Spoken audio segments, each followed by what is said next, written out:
In the city that never sleeps, love comes with a price tag. Matchmaker Lucy helps people find the one, but she's torn between two very different suitors. On one side, Harry, born rich, polished, and everything on paper. On the other hand, John, a struggling actor with heart and empty pockets. Directed and written by Celine Song, this sharp romantic comedy cuts through glitter and metrics to ask the question, is love just another material asset? Lucy plays guide, guru, and trophy, because with each chance encounter and flashback, she's calculating more than feelings. Materialist, love is priceless, but your bank balance better look good.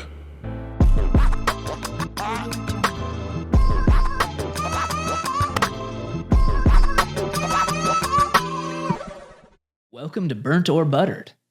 I'm Toast, and today I've got a very special guest who is part of our normal movie crew, but has never appeared on the podcast. I'm Sammy. It's such a pleasure to be here.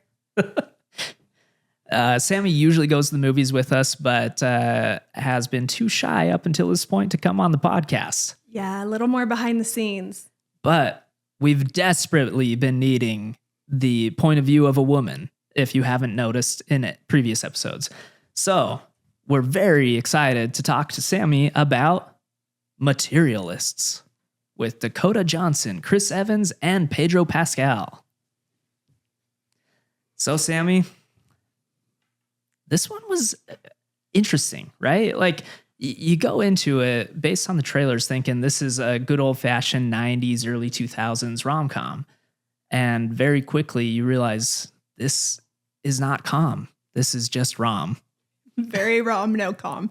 Yeah, I expected from the trailers that there was really going to be a lot of funny things, a lot more maybe competition, a little more action, and really was not that. It still had its good moments, but it was different than I expected it to be. Yeah, it definitely subverted my expectations. I kind of wanted a little bit more humor maybe, but at the same time, it felt realistic, you know? All the interactions felt realistic. There was some funny parts, you know, like the bridesmaids at the very beginning walking all in sync and stuff and all that clatter. It was funny, but not like ha funny, just like, oh, this is a funny moment. Right. It's more, oh, I see what you did there. Mm-hmm. I felt a moment. Yeah. Yeah, I wanted it to either make me laugh more or break my heart a little bit more. Mm-hmm. I feel like I needed either to be loving it and hopeful or just devastated. And it did land in the middle. And I do feel like as we've talked about it too, even afterward, every time I kept circling back around to, well, this might be more realistic. Yeah. Yeah, definitely. Less movie-like, more realistic. So is that a bad thing or is that a good thing? Are we there to be entertained or are we there to think about things and see some real life situations? Is it too much to ask for both? I don't think so. So going back to the realistic part, Celine Song, I guess, writes based on what she knows. You know, she goes back to the old adage of write what you know. And she actually worked as a matchmaker for a little while. And so some of this is based on her experiences, which maybe that's what makes it feel real. Yeah, that does make it a lot more realistic. I feel like I liked the story of it. Mm-hmm. Maybe just a little bit different acting and script would have changed it for me. They could have done a lot with that story. So what she pulled is great. Yeah. Yeah. Talking about the acting here, was there maybe one performance that could have been different? Several performances? I don't know. What do you think there? One actress that maybe could have been a little different. One Nepo baby that maybe could have been left out. One main character. Yeah. Everybody else seemed to do really well. Like, I remember thinking, what was her client's name? Sophielle. Yeah. I remember the first scene with her thinking, this is a really good actor. Like she was trembling in ways that felt so real and she was so mad and raw. And I'm like, this is going to be really good. And, she was really good. Chris Evans did great. Pedro Pascal. I was surprised at how much he just seemed so real, and he didn't seem like this exactly the same character that he's been playing for a long time. He was much more grounded and serious, and it was a great role for him. But Dakota Johnson, Madam Web. Yeah. I think that she'll admit Madam Web wasn't the best either. But I don't know. I guess she's the materialist. And so maybe that was part of what I wasn't connecting to. And there's some people that would, but I didn't feel it. I didn't see it. One of the things that left me really wanting more was I wanted to be more in the journey of the emotions before the decisions came. Mm-hmm, mm-hmm. I feel like the decisions came and we found out at that time, but I didn't feel the emotional journey up to it and what she was going through until she came to that. Yeah. It was just all of the sudden, oh, here's how I've been feeling and this is the decision. This isn't going to work. And I was like, well, I mean, I knew we were waiting for something to be decided, but I didn't see the process as much. Yeah, it seemed like they relied heavily on exposition, just explaining to us what had happened rather than showing us or taking us on the journey, like you said. When you think about this movie, it really is just a movie where most of the time it's two people talking, and for a movie that's just two people talking, they did a lot of, the cinematography was great. Like there were a lot of really good looking scenes. I wouldn't say that it was like amazing or blew me away, but that's not the type of movie it's supposed to be. It's, and so I don't know. Interesting movie. Very interesting movie. Yeah, you are right that there was a lot of dialogue where people were just sitting and talking as if it was a normal conversation. So it felt very realistic. But at the same time, it was just okay. Yeah. Yeah.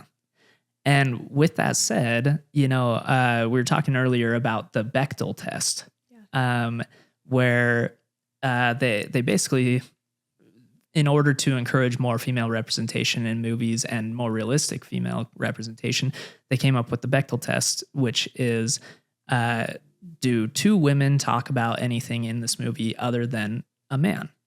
And this movie actually, I think, was a reverse Bechdel test, a reverse Bechdel fail, because I can't think of any scene where two men talked and about anything, not just about another woman.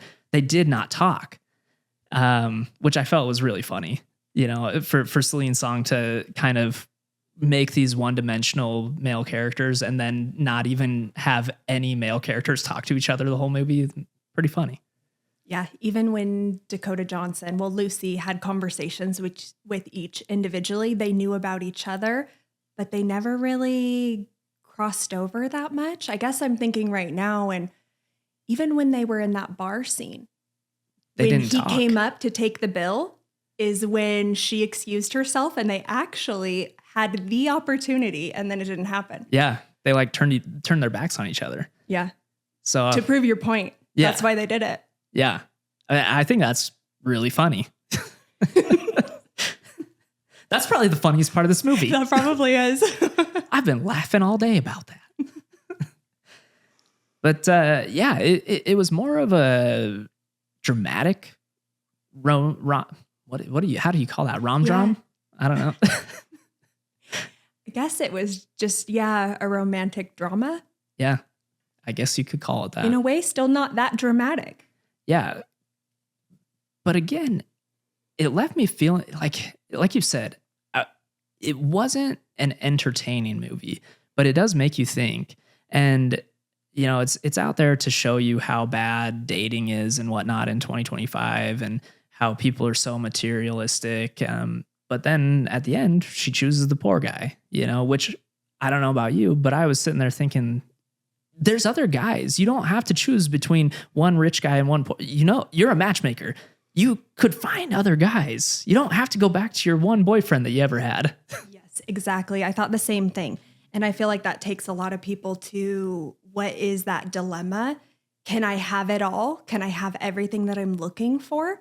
Or am I so scared that I'm going to lose this one thing that has me hanging on to this person and I'm not going to find that again, that it's worth maybe some non-negotiables or things that you don't prefer, but you're comfortable, you stay there because you're worried that what if I let this go for the risk of finding it all and then I don't find it all and now I just blew my chances.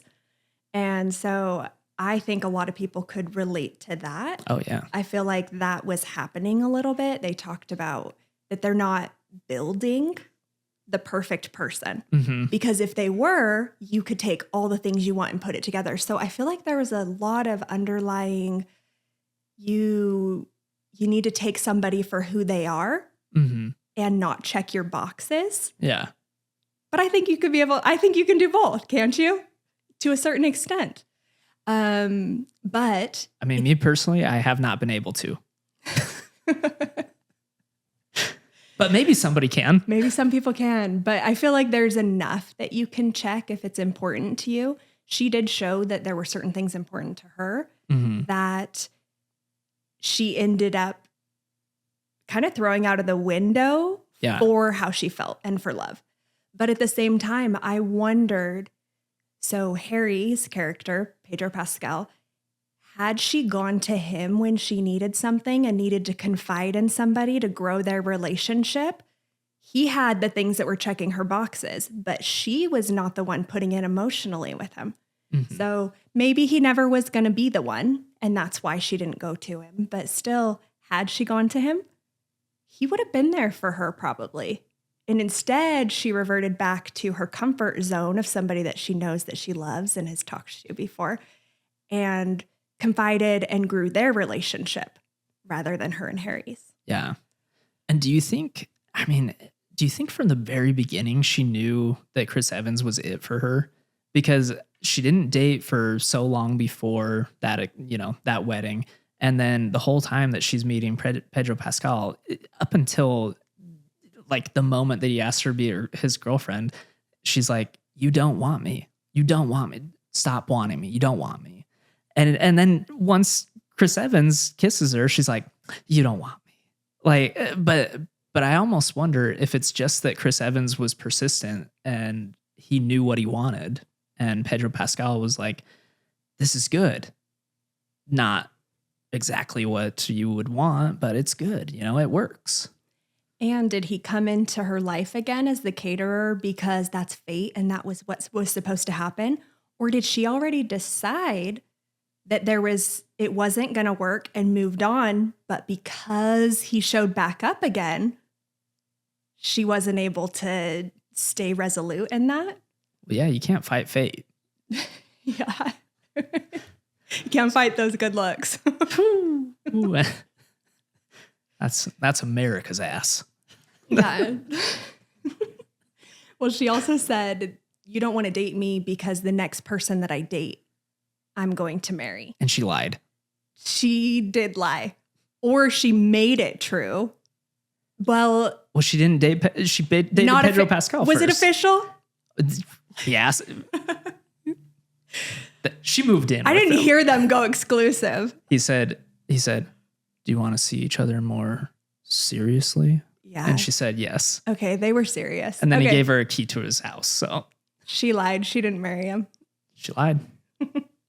One more thing we can just put on the tally box of Dakota Johnson. She's a liar. I mean, an actor. But yeah, did you have anything else you were thinking about with this one? Just that there's so many things that I wanted more from, Mm-hmm. but then at the same time, the conversation about those things just takes me back again to, it's realistic. Yeah. A little more reality. And I think that was the whole point of the movie. So did they accomplish that? I'd say so. And with that, I just remembered both the beginning and ending scene. Oh, yeah. That we haven't even talked about We haven't yet. even. Yes. We thought we were in the wrong movie. We thought we were in the wrong movie. I did not foresee the first love story ever being told at the beginning and end of this movie. I know. And I can't believe they caught the first love story in marriage that ever existed on camera. It's amazing. Just for us. And they captured it so well. And then Chris Evans uses the same flower to propose to her at the end. Yeah, it was probably Very the poetic. exact one. Oh, yeah. And he was carrying a little bag full of them, too. Oh, man. It was just like the first love story. It was a little cute how they put that together. Yeah. And then, of course, the ending, where it's just the one shot and you get to see them in the courthouse and go get married and stuff. And you're waiting for something real to happen, but it's just a shot of a courthouse. So, yeah. And they forgot to bring a witness. yeah. But yeah, I guess let's get into the final plop here. What do you think, Sammy? Oh, no. I'm going to rate it first. So I was taught how to do the rating system, and I'm supposed to say a number 1 through 5. 5. I'm just supposed to say a number. 5 is the best. Just supposed to say a number between those. Yep. So I'm going to go with a 2.2. 2.2. Okay. If I watched it at home because it was on and I found it, maybe I would rate it a little bit higher. I don't think I set too high of expectations, but I was looking for something different out of it that I thought was going to be a little more exciting or hopeful or fun that I didn't get from it. It was still good. It still did its job, but I'm going to go 2.2 for my first 2.2. Wow. scoring. Is that high? No. Okay, I didn't think so. That's the opposite of high. Oh, perfect. That's what I meant. That's like a Stetson score on things. Oh, well, he couldn't be here, so. Well, great. Yeah. I actually am going to rate it higher. I had a good time watching this despite it not being what I thought it was going to be. It was weird in ways that I liked. I think I described to you after the movie that it was like watching a car trying to get off the freeway and it hits black ice and it's, it had started slowing down, but now it can't slow down and it's just traveling and it's just going, it's going. And you know that eventually it's going to hit something, but you don't know, is it going to turn before then? Is it going to, what's it going to do? And you just keep watching this thing and you're not sure what's going to happen. And then all of a sudden it's over. I don't know if it's an okay time to bring it up, but I just remembered one of the biggest parts of the movie was how Pedro Pascal got taller. Oh my. How did we not talk about this? We forgot it. Okay. I'm going to give it a 2.5 now because I forgot about that. If that's allowed. Yeah, go for it. Because to find out that he got the leg lengthening surgery and she found the scar and he got up so embarrassed about it. But then they had the good conversation and then he decided to shrink down to how tall he would have been, 5'6". Yeah. And him stand there and A24 got that shot of him squatting down like that. That was pretty good. It was pretty good, yeah. And it was a callback because they had talked about it earlier and she had been saying, that's a good investment. If you can afford it, you should do that. And then he got it and she breaks up with him instantly. Yeah, he said, I can't help but think this is about the legs. It's not about the legs. But that was probably one of the funniest parts of the movie. Like that was a good part. Yeah, that was really good. Great callback. So I'm going to give it a 3.5, I think. It definitely was different than I thought. Chris Evans, Pedro Pascal, and Sophielle, who I can't remember her actor name. She was great. She was amazing. Yeah, like that first scene, I just was captivated by her. And so, yeah, 3.5, fun movie. You're not going to like it if you think that it's a rom-com. It's not. And you still might not like it even if you think that it's a rom-dram. But yeah, that's the episode. And thanks for watching. Let us know what you liked and didn't like about the Materialists and what you liked and didn't like about this episode. Hopefully nothing that Sammy did. Yeah, don't tell us that. Yeah. All right, we'll catch you on the next one.